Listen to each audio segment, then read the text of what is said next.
Hi guys, I am Hitesh and welcome back to my channel. आज हम लोग करने वाले हैं महाराष्ट्र बोर्ड का 6th स्टैंडर्ड का history and civics chapter number 1 which is the Indian subcontinent and history. So come on, let's get started. तो चलिए देखते हैं सबसे पहले टॉपिक्स देखते हैं क्या क्या है यहाँ टॉपिक्स. 3 टॉपिक्स है इस चैप्टर में. First one is geographical conditions and the course of history. Geographical conditions कैसे हुआ करते थे, घर और बहुत सारी चीज़ें कैसे हुआ करती थी वो टाइम पे, और हिस्ट्री के बारे में पढ़ेंगे. Second one is geographical features of India, और इंडिया का जो जोग्राफिकल फीचर थे, कैसा था इंडिया वो टाइम पे, तो वो हम लोग इधर पढ़ रहे हैं. 1.3 में है द इंडियन सब कॉन्टिनेंट. इंडिया का पूरा जो सब कॉन्टिनेंट था, सब कॉन्टिनेंट मतलब बहुत सारे देश मिलाकर इंडिया हुआ करती थी. मतलब अब वैसा इंडियन सब कॉन्टिनेंट पूरा नहीं है, तो पहले इंडिया कैसे हुआ करता था उसका पूरा जोग्राफी जानेंगे, उसका मैप में जानेंगे हम कैसा है. तो चलिए शुरू करते हैं फर्स्ट टॉपिक के साथ, which is geographical conditions and history. Okay. In the fifth standard, we saw at some length that there is a close relationship between man and his environment. 5th standard में हम लोगों ने ये पढ़ा था कि यहाँ पर क्लोज रिलेशनशिप है मैन और एनवायरनमेंट में. मैन, इंसानों और एनवायरनमेंट जो पर्यावरण है उनके बीच में एक क्लोज रिलेशनशिप है, एक क्लोज रिश्ता है, करीबी रिश्ता है. वो हम लोगों ने 5th स्टैंडर्ड में पढ़ा था. We saw how the changes in the lifestyle of the early man and his technology were related to the changes in his surroundings. हम लोगों ने ये भी देखा था कि how, किस तरह मैन की, इंसानों की लाइफस्टाइल बदली, किस तरह वो उनका रहन सहन बदला, और अब वो टेक्नोलॉजी में कैसे आगे बढ़े हैं और एनवायरनमेंट और सराउंडिंग्स में कैसे बदलाव आए हैं. We also reviewed the history of human civilization from the stone age to the agricultural civilizations that flourished on the banks of rivers. हम लोगों ने ये भी देखा कि ह्यूमन सिविलाइजेशन, मानव सभ्यता किस तरह आगे बढ़ी और कैसे स्टोन एज से अब हम एग्रीकल्चर में आ गए हैं. बहुत सारी चीज़ें हम लोगों ने 5th स्टैंडर्ड वाले हिस्ट्री में यानी EVS पार्ट 2 में देखा था, बट अब यहाँ से है हिस्ट्री एंड सिविक्स. ओके. सो कैसे मानव, इंसान किस तरह नदी के किनारे पला बढ़ा. ओके. चलिए अब सेकेंड पैराग्राफ देखते हैं.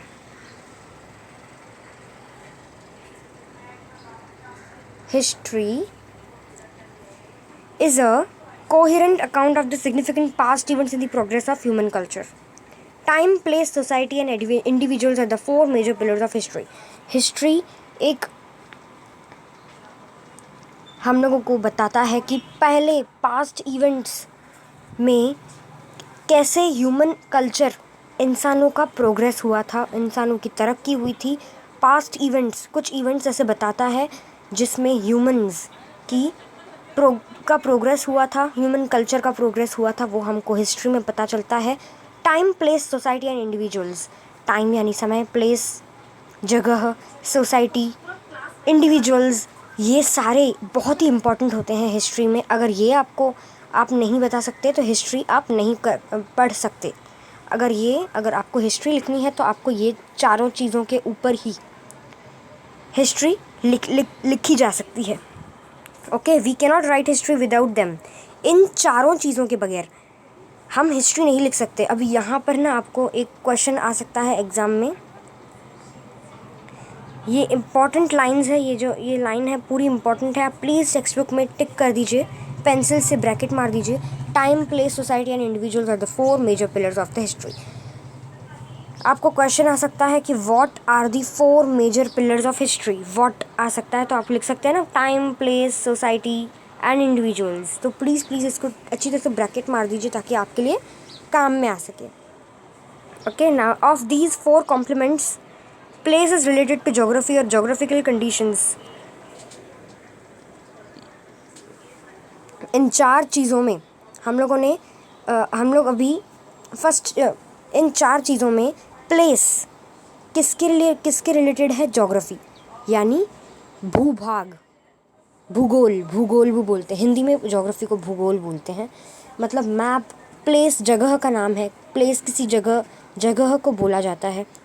फॉर एग्ज़ाम्पल महाराष्ट्र हो गया, राजस्थान हो गया, तो ये क्या है?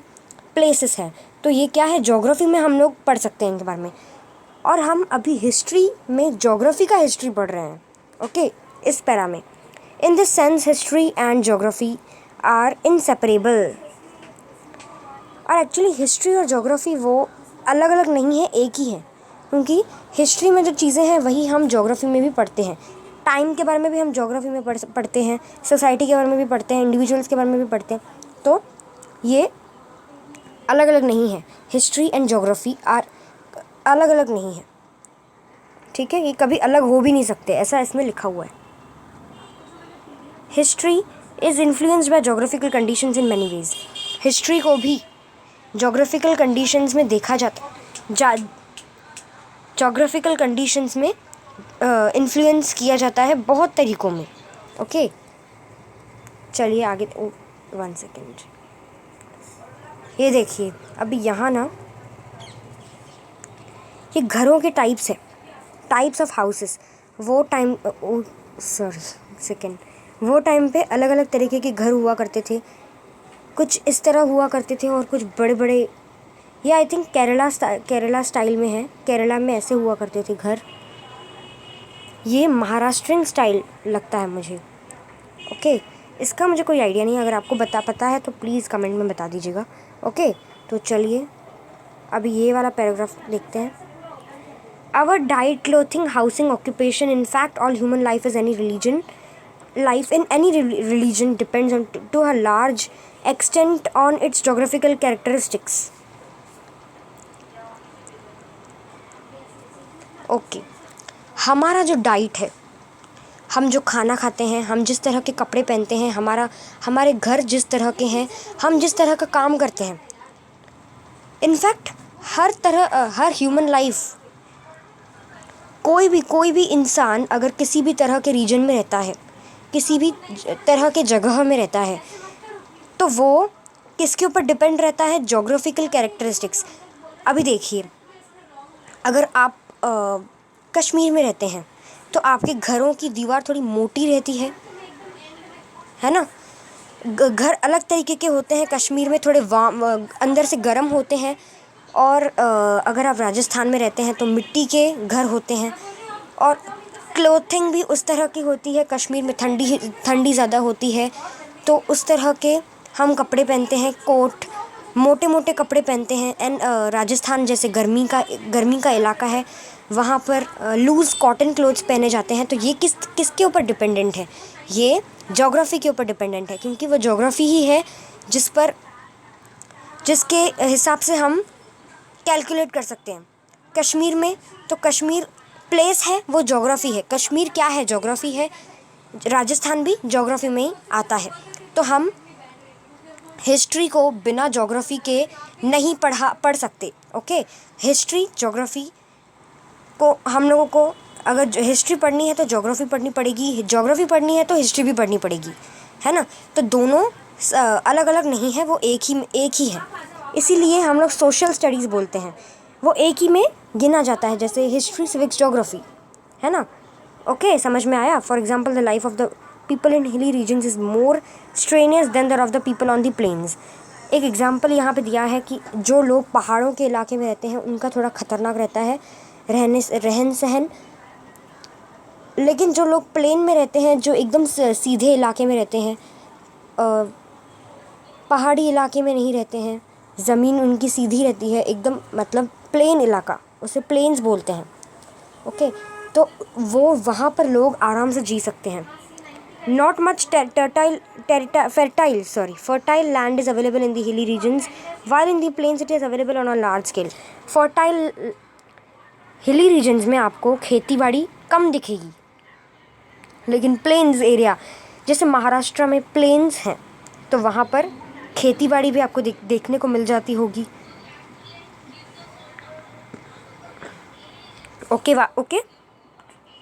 सो that is why grains and vegetables are scarce in hilly areas. इस वजह से अब आपने देखा होगा कि जो पहाड़ों वाले इलाके हैं वहाँ पर आपको अनाज है और जो सब्जियाँ हैं वो आपको थोड़ी कम मिलेगी। In comparison people on the plains get them in sufficient measure.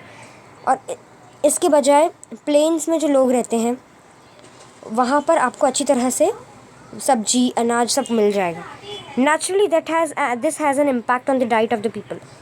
और ये स्वाभाविक है, नेचुरली है कि ऑटोमेटिकली उनका जो डाइट होगा हिली एरियाज़ में, जो पहाड़ी इलाके में जो लोग रहते हैं उनका डाइट बदल जाएगा ऑब्वियसली, क्योंकि वहाँ पर सब्जी अनाज वगैरह कम मिलता है ना। In hilly regions the people depend more on hunting and gathering for their food.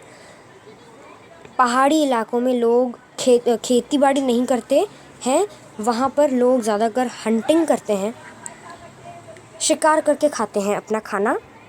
Okay, we also find other such differences in the life style of the people of the hilly regions and those of the plains. और हम लोगों ने ये देखा भी होगा कि पहाड़ी इलाके में जो लोग रहते हैं उनका लाइफ स्टाइल कैसे है, और जो प्लेन्स में रहते हैं उनका लाइफ स्टाइल, उनका रहन सहन कैसा है। ओके, चलिए। The climate, rainfall, agricultural produce, flora and fauna of the region where we live are the sources of our livelihood. The lifestyle and culture of a region develops with their support. Human settlements have flourished wherever the means of living are plentiful. Over a period of time, these settlements develop further into villages and towns. Okay, तो जो climate है, rainfall है, agriculture है, वो हमारे जीने के लिए सोर्सेस हैं। हम जहाँ रहते हैं वहाँ पर हमको रेनफॉल मिलेगा, एग्रीकल्चर होगा, तो वो हमारा ही जीने का सोर्स है ना। तो जो लाइफस्टाइल है और कल्चर है लोगों का, वो डेवलप करता है। ओके, क्लाइमेट चेंज होता है तो उस तरह का एग्रीकल्चर होता है। ठंडियों में अलग एग्रीकल्चर होता है तो गर्मियों में अलग के एग्रीकल्चर, खेती बाड़ी हर सीज़न में अलग तरीके की होती है।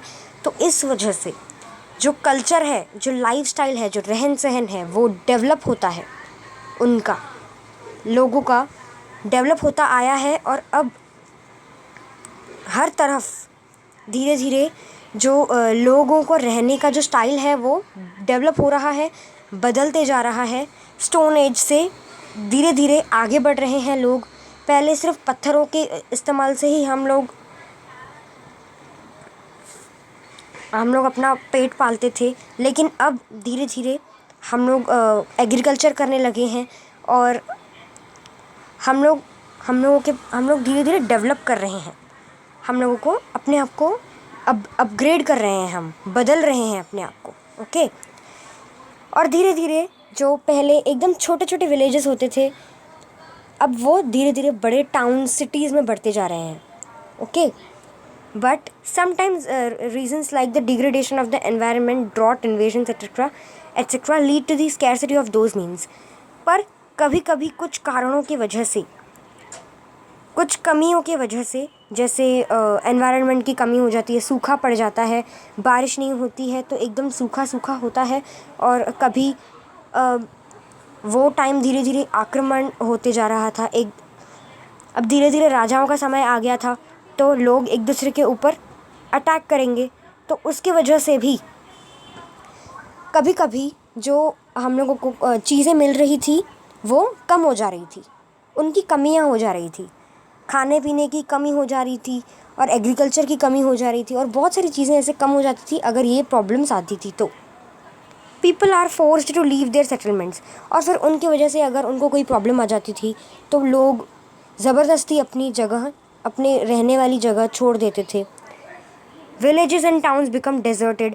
जब बारिश नहीं होती थी तो विलेजेस जो होते थे, गांव होते थे, वो एकदम रेगिस्तान में बदल जाते थे, क्योंकि बारिश नहीं हो रही है तो कुछ कर नहीं सकते। We see many such instances in history, thus we see that there is a very close relation between history and geography. हम लोग ऐसी बहुत सारी चीज़ें हिस्ट्री में सुनते आए हैं कि वो टाइम पे बड़ा फैमाइन आया था, ड्रॉट आया था, सूखा पड़ गया था, डेजर्ट हो गया था एरिया। तो इसीलिए हम ये देखते हैं कि हिस्ट्री और ज्योग्राफी में कितना गहरा संबंध है। अभी आपको समझ में आ गया होगा कि अगर हम हिस्ट्री पढ़ते हैं तो उसमें ज्योग्राफी का आना ज़रूरी है, अगर हम ज्योग्राफी पढ़ते हैं तो उसमें भी हिस्ट्री आना ज़रूरी है, क्योंकि जिस टॉपिक पे हम ज्योग्राफी में पढ़ते हैं तो उसके हिसाब से हमको उस चीज़ का, उस टॉपिक का हिस्ट्री भी जानना ज़रूरी होता है ना। और ज्योग्राफी, हिस्ट्री में जो ज्योग्राफी पढ़ते हैं, किसी जगह के बारे में पढ़ते हैं तो उसका भी हिस्ट्री जानना ज़रूरी होता है। अभी आपको समझ में आ गया। Now we are moving forward. Now second topic है, चलिए देखते हैं।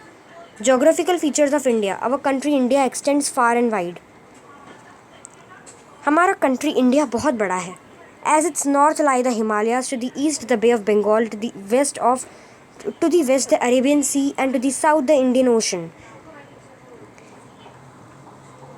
नॉर्थ में हम हिमालयाज के पहाड़ पड़ते हैं, और ईस्ट में बे ऑफ बंगाल है, बंगाल की खाड़ी जिसे हम हिंदी में बोलते हैं, और वेस्ट में अरेबियन सी है, अरब सागर है, और साउथ में इंडियन ओशन है, हिंद महासागर है। हर तरफ से इंडिया पहाड़ों से, समुद्र से घिरा हुआ है। Except for the islands of Andaman and Nicobar and Lakshadweep, the rest of the country's contiguous. इन आइलैंड्स को छोड़कर इंडिया कंटीजियस है। Okay, we have to take into account this region henceforth referred to as an ancient India। और हम लोग इसको बोलते हैं एंशियंट इंडिया। ओके, इस चीज़ को हम एंशियंट इंडिया बोलते हैं। When we study the ancient history of India before 1947, today's Pakistan and Bangladesh were also part of India. जब हम पुराने इंडिया की हिस्ट्री पढ़ते हैं तब 1947 के पहले पाकिस्तान, बांग्लादेश भी इंडिया का ही पार्ट थे, जो आज अलग अलग देश बन चुके हैं। The following regions are seen to be important when we look at the course of the Indian history. और ये जो रीजन्स लिखे नीचे जो जगहें लिखी हुई है वो इम्पॉर्टेंट हुआ करती थी इंडियन हिस्ट्री में। ओके, तो चलिए देखते हैं क्या है इसमें। फर्स्ट है हिमालयाज़, वो तो मैंने आपको बताया। Plains of Sindhu Ganga, Brahmaputra rivers, ये तीन नदियां हैं जो बहा करती थी, वैसे अभी भी बहती हैं। प्लेन्स ऑफ सिंधु गंगा ब्रह्मपुत्र, पूरा एक ही देश हुआ करता था ना पहले, भारत, तो उसमें सिंधु गंगा तो अभी भी इंडिया में ही बहती है, सिंधु अभी पाकिस्तान में भी बहती है, और ब्रह्मपुत्र भी अभी बांग्लादेश में भी बहती है, इसलिए इसको यहाँ पे इंक्लूड किया गया है।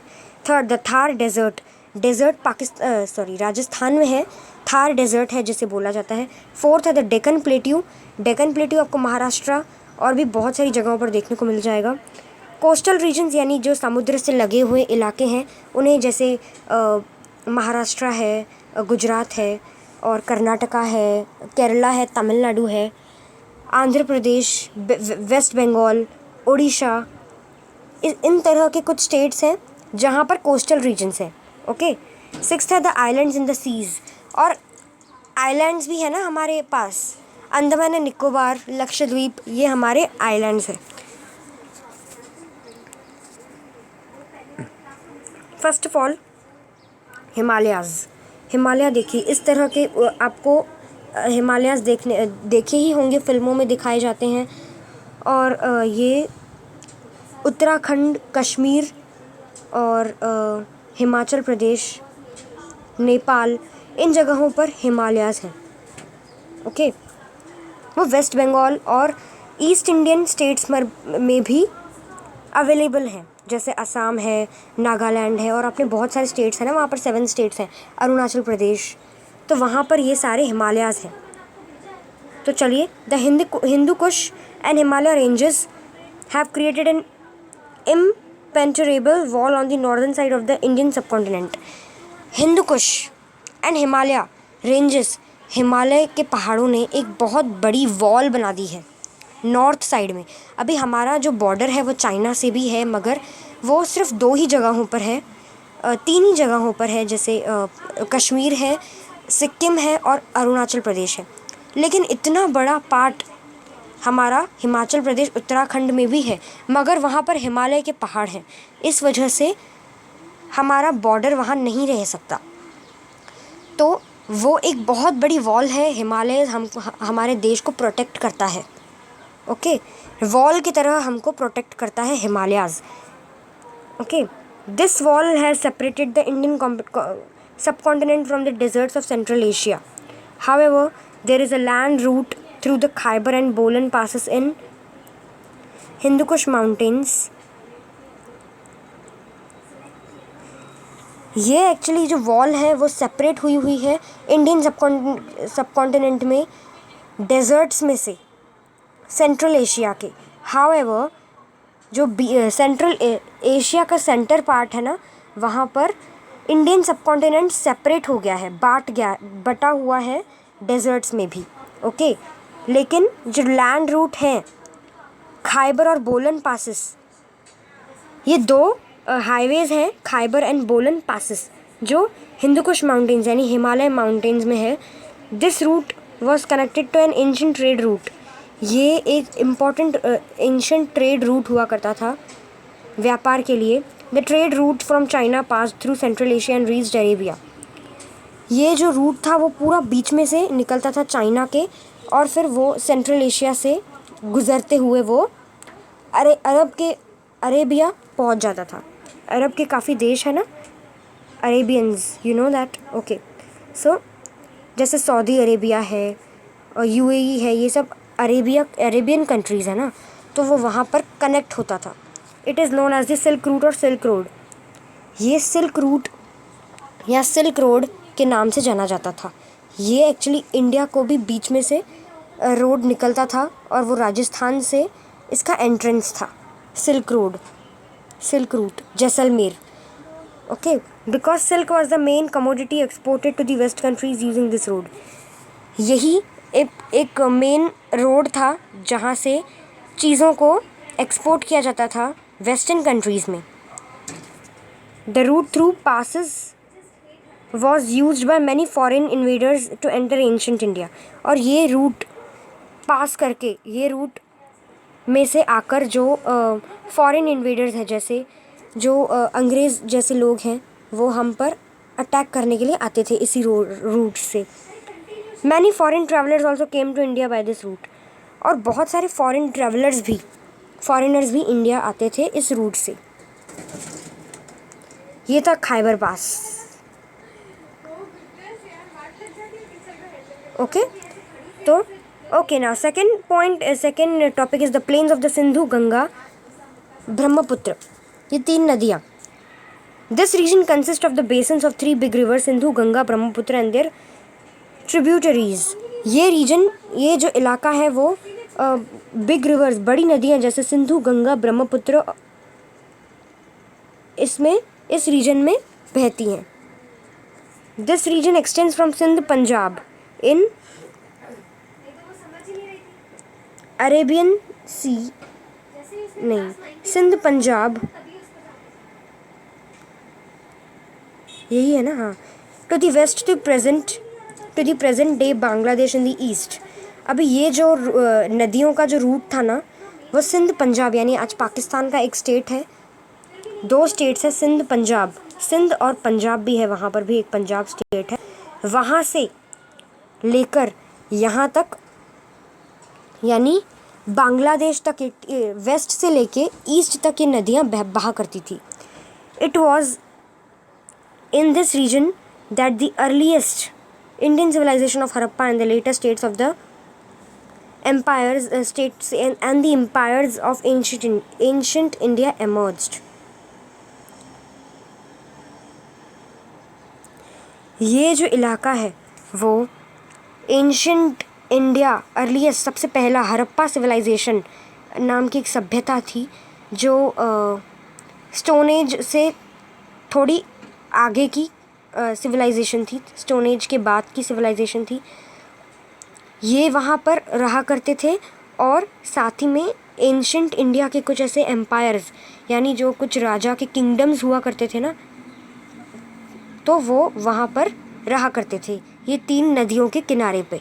ओके, रिवर गंगा, गंगा तो आपने देखी ही होगी, ये वाराणसी का है, आपने देखा होगा, काफ़ी फिल्मों में भी दिखाया गया है और आप गए भी होंगे वाराणसी का। ये बहुत ही सुंदर ये गंगा नदी का किनारा है वाराणसी में, है ना। नाउ आपको समझ में आ गया ना कि कैसे हड़प्पा सिविलाइजेशन से लेके कुछ राजाओं ने भी यहाँ पर अपना बसेरा किया था। ओके, ये 3 नदियों के किनारे क्या नाम है, गंगा, ब्रह्मपुत्र और सिंधु। समझ में आ रहा है ना स्टूडेंट्स, मैं आपको बार बार क्लियर कर रहा हूँ। अगर कुछ डाउट है तो मुझे प्लीज़ कमेंट करिए, मैं आपको डाउट भी क्लियर कर दूँगा। The Thar desert, Thar desert तो राजस्थान में है। The Thar desert spreads across Rajasthan, Haryana and some parts of Gujarat. जो थार डेजर्ट है वो राजस्थान में है और कुछ हरियाणा, कुछ पार्ट्स में है हरियाणा और गुजरात, दोनों स्टेट्स में भी आपको थोड़े बहुत डेजर्ट्स देखने को मिल जाएंगे। A part of the desert lies in today's Pakistan. The desert has the Sutlej river to its north, the Aravalli mountain range to its east, the run of Kutch to its south and the Indus Sindhu river to its west। अभी ये जो इसका एक छोटा part Pakistan में भी है dessert का, और ये जो डेज़र्ट है उसमें सतलुज नदी है जो कि आपको हरियाणा साइड मिल जाएगी, ये नदी आपको दिख जाएगी, और फिर अरावली माउंटेन रेंज जो कि ईस्ट में है, राजस्थान के ईस्ट में है। और रण कच्छ, कच्छ तो आपने सुना ही होगा, जो गुजरात का एक वाइट डेजर्ट है वहाँ पर है। और इंडस नदी, एक्चुअली सिंधु नदी को पहले इंडस बोला जाता था, जो कि आज पाकिस्तान में भी बहती है, इंडिया से निकल के वो पाकिस्तान में बहकर अरेबियन सी में मिल जाती है। ओके, वेस्ट में इंडस नदी बहती है। Okay, the Ghaggar river that originates in Himachal Pradesh reaches the Thar desert, it is known as Hakra in Pakistan. ओ, जो घाघर नदी नाम की एक नदी है जो हिमाचल प्रदेश से शुरू होती है और थार डेजर्ट तक आकर पहुंचती है, उससे फिर पाकिस्तान में फिर वो मिल जाती है और इसे बोला जाता है हकरा। पाकिस्तान में ये नदी को हकरा कहा जाता है। Its course in Rajasthan and Pakistan has now dried up. But ये नदी का नदी जो है राजस्थान और पाकिस्तान में अब सूख चुकी है। Many sites of the Harappan civilization are situated along the now dry course of the river. यहाँ पर बहुत सारे साइट्स हैं, यानी बहुत सारे एविडेंसेस हैं, सबूत भी हैं हड़प्पन सिविलाइजेशन के। इस नदी के किनारे भी हड़प्पन सिविलाइजेशन थे। ओके, ये देखिए थार डेजर्ट। अब मैं आपको अच्छी तरह से बता देता हूँ यहाँ पर मैप के ज़रिए। ये डेक्कन प्लेट्यू है पूरा, मतलब ये पूरा प्लेन एरिया है, समझ रहे हैं, इधर साउथ तक है ये प्लेन एरिया। मैंने बताया था ना महाराष्ट्र में आपको मिल जाएगा, ये पूरा महाराष्ट्र में आपको डेक्कन प्लेट्यू मिल जाता है। और साथ में मध्य प्रदेश भी है, कुछ पार्ट राजस्थान का भी डेक्कन प्लेट्यू है। ओके, और उसके बाद ये है थार डेजर्ट, जो थोड़ा यहाँ पे पाकिस्तान में भी पड़ रहा है, दिख रहा है आपको, ये पाकिस्तान की लाइन है। और फिर ये सतलुज नदी है, सतलुज नदी है, और ये इंडस नदी है। एक्चुअली ये देखिए, ये इंडस नदी यहाँ से आके यहाँ चली जा रही है, मतलब कितनी बड़ी नदी है। सिंधु नदी है ये, सिंधु नदी। और गंगा नदी हिमालय से शुरू होकर यहाँ पर बे ऑफ बंगाल में जाके मिल जाती है। ओके, और ये घाघर नदी है, घाघर नदी जो सूख चुकी है, वैसे थार डेजर्ट में है, ये तो सूख जाएगी बिकॉज इट्स डेजर्ट। और ये देखिए हिमालय माउंटेन्स, ये पूरे हिमालय माउंटेन्स है, ये देखिए यहाँ है, यहाँ तक है हिमालय माउंटेन्स।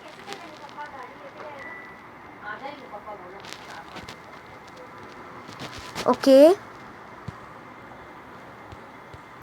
ये है Andaman and Nicobar islands.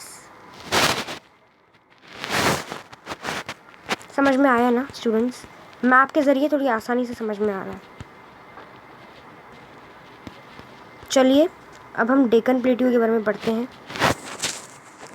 The region between the east and the west coast of India tapers off to the south. Deccan plateau east west और ईस्ट वेस्ट कोस्ट तक पहुंचता है और कुछ साउथ में भी है। मैंने अभी आपको दिखाया डेक्कन प्लेट्यू। ये देखिए डेक्कन प्लेट्यू पढ़ते हैं तो ये ईस्ट में है और ये वेस्ट में भी है थोड़ा, तो साउथ में भी जा रहा है। ओके, यहाँ तक है। समझ में आया डेक्कन प्लेट्यू कहाँ कहाँ फैला हुआ है। This region has the Arabian Sea to its west, the Indian Ocean to its south and the bay of Bengal to its east. और यहाँ पे 3 सागर हैं, 3 महासागर हैं। अरेबियन सी है, इंडियन ओशन है और बे ऑफ बंगाल भी है। ये डेक्कन प्लेट्यू यहाँ तक जाता है। अभी मैंने आपको दिखाया। A region thus bound by the sea on 3 sides is called a peninsula. अगर कोई रीजन, अगर कोई देश या कोई इलाका अगर तीनों तरफ से समुद्र से घिरा हुआ है तो उसे पेनिनसुला कहते हैं। पेनिनसुला, इसको भी टिक मार दो, ब्रैकेट मार दो। क्वेश्चन आ सकता है what is called a peninsula, तो आप लिख सकते हैं ना region thus bound by the sea on 3 sides is called a peninsula. और हाँ, ये वाला भी इम्पोर्टेंट है, Arabian Sea, Indian Ocean, Bay of Bengal. ये आप लिख दीजिए, टिक कर दीजिए। आपको कभी भी क्वेश्चन आ सकता है 3 सीज, या आपको कुछ भी ऐसे पूछ सकता है कि वो जो इंडिया कौन से 3 सागरों से घिरा हुआ है, तो वो आपके नाम आपको आने चाहिए इसके। A major part of the Indian peninsula is occupied by the Deccan plateau. बहुत सारा पार्ट जो है वो डेक्कन प्लेट्यू से ढका हुआ है। The mountain ranges of Vindhya and Satpura are located to the north of Deccan plateau. Vindhya और सतपुड़ा ये माउंटेन्स हैं जो डेक्कन प्लेट्यू में नॉर्थ में स्थित है, लोकेटेड है।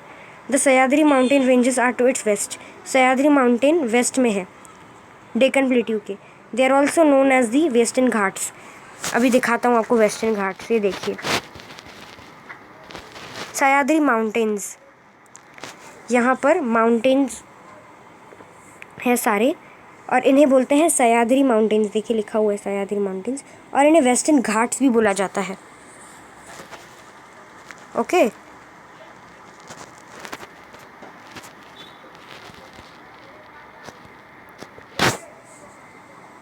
Okay, to the west of the Sahyadris is the coastal region of Konkan and Malabar.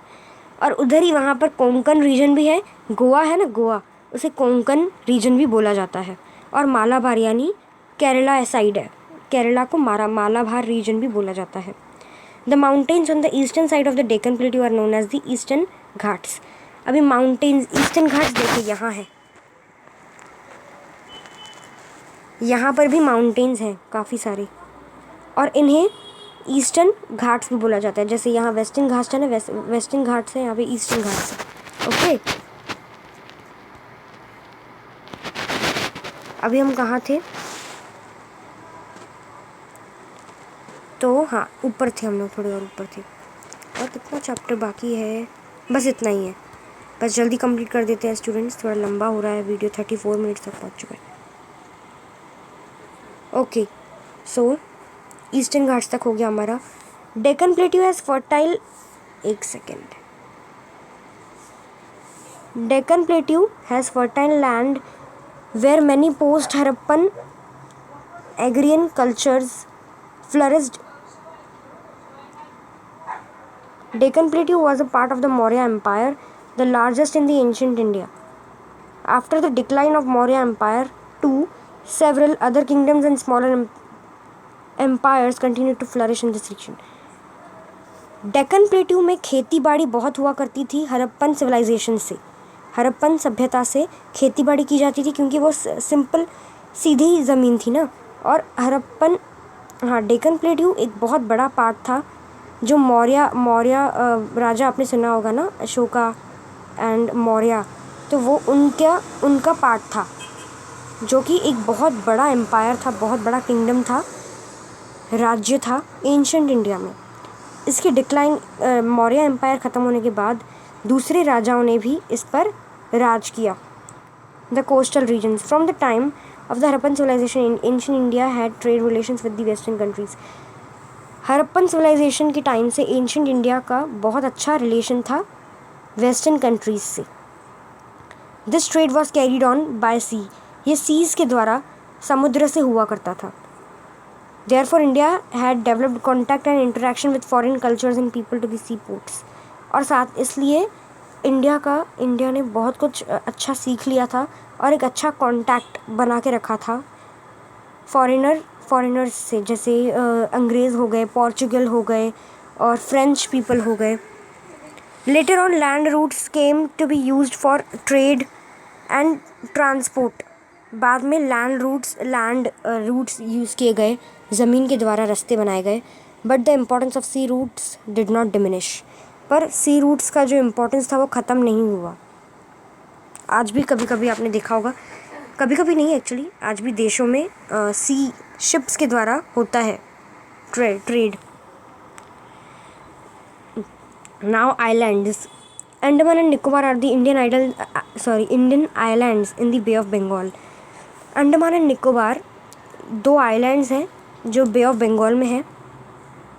Lakshadweep is a group of Indian islands in the Arabian C.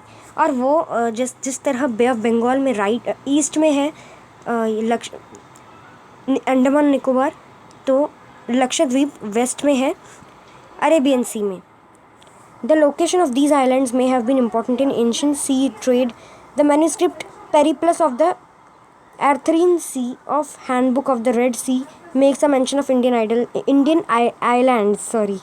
It has been written by unknown Greek sailor. ऐसे बहुत सारे sellers ने जो seller यानी जो समुद्र के द्वारा सफ़र करते हैं उन्हें सेलर बोलते हैं, और उन्होंने काफ़ी बुक्स लिखे हैं इंडियन आइलैंड्स के ऊपर, जो हमारे आइलैंड्स हैं। तो ये एक बुक है Periplus of the Erythraean sea या handbook of the red sea. Indian islands के बारे में इस बुक लिखा हुआ है ग्रीक सेलर, किसी ग्रीक के सेलर ने, ग्रीक यात्री के द्वारा लिखा गया है। अभी आपको ये समझ में आ गया। यहाँ अरेबियन सी है, जो लक्षद्वीप देख रहे हो, ये छोटे, ये लक्षद्वीप है जो वेस्ट में है, ये वेस्ट साइड है। तो यहाँ है अंडमान निकोबार, बे ऑफ बंगाल में है। ओके, बे ऑफ बंगाल में ये अंडमान निकोबार है। और ये है इंडियन ओशन, जो बहुत बड़ा ओशन है। देखिए ये पूरा इंडियन ओशन है मिलाकर अगर देखा जाए तो। ओके, तो चलिए इंडियन सबकॉन्टिनेंट लास्ट में पढ़ रहे हैं हम लोग, अभी बहुत हो गया। The cities of Harappa and Mohenjo-daro are in today's Pakistan. Harappa civilization जो था इंडिया का और मोहनजोदड़ो, ये आपने फिल्म भी देखी होगी, वो आज पाकिस्तान में है। Afghanistan, Pakistan, Nepal, Bhutan, Bangladesh, Sri Lanka and India together form the region known as the South Asia. Independence के पहले अफ़गानिस्तान, पाकिस्तान, नेपाल, भूटान, बांग्लादेश, श्रीलंका, ये पूरा इंडिया था। बहुत सारे देश मिलाकर एक इंडिया था जो कि साउथ एशिया में था। Considering the expanse and significance of India in this region, it is also known as the Indian subcontinent. और इनको इंडियन सबकॉन्टिनेंट भी बोला जाता है। Okay, the Harappan civilization had spread mainly in the northwestern part of the Indian subcontinent. Harappa civilization ज़्यादातर पाकिस्तान और पंजाब जैसे इलाकों में हुआ था और अफ़गानिस्तान जैसे कुछ इलाकों में था। सबकॉन्टिनेंट, इंडियन सबकॉन्टिनेंट मतलब पूरा बहुत बड़ा इलाका। सबकॉन्टिनेंट मतलब बहुत सारे देशों को मिलाकर एक देश। China and Myanmar, our neighbouring countries, are not a part of South Asia और द इंडियन सबकॉन्टिनेंट। चाइना और म्यांमार ये हमारे नेबरिंग कंट्रीज़ थे, जो ना कि साउथ एशिया में थे। और ना ही हमारा हिस्सा थे। However they had cultural and trade relations with ancient India, पर उनका जो रिलेशन था अच्छा था हमारे इंडिया के साथ, ट्रेड रिलेशन था, व्यापार करते थे वो हमारे साथ। They have an important place in the study of ancient Indian history, वो उनका भी एक इम्पॉर्टेंट प्लेस है एंशिएंट इंडियन हिस्ट्री की स्टडी में। ओके, एंशिएंट इंडिया का भी उनका एक अच्छा रिलेशन था, ट्रेड रिलेशन। ओके, सो यही था मेरा आज का लेक्चर। ये देखिए यहाँ पर एक और चीज़ बता देता हूँ मैं आपको।